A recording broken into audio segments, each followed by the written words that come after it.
Now, this diagram provides a visual representation of this entire process. So let me walk you through the process so we can better understand together the details of it.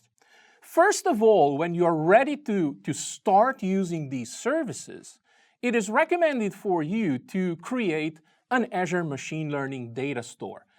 As I've already said, the data store is an abstraction that enables you to seamlessly access various types of storage services that are available in Azure and not only.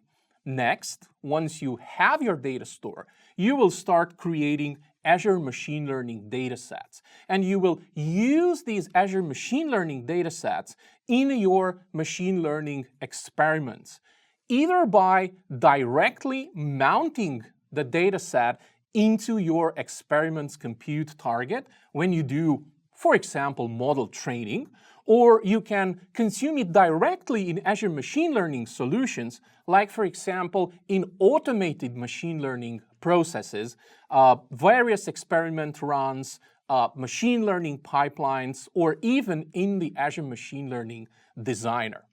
Finally, the third step that you will typically do here is create dataset monitors. And those dataset monitors are critical for detecting issues in your data, like data drift, for example. And if data drift is detected, it will update your input dataset, and you will be able to retrain your machine learning model accordingly. So here's just a very simple list of data stores supported in Azure Machine Learning Service. You don't have to worry, you don't need to remember all these. This is just to give you an idea of the variety of the storage services that are supported. You can see here, for instance, the blob containers, the file shares, the data lakes, various types of databases like SQL database or PostgreSQL, and file systems for Spark environments like Databricks. Every Azure Machine Learning service will come with a default pre-configured data store, which is called, big surprise, the default data store.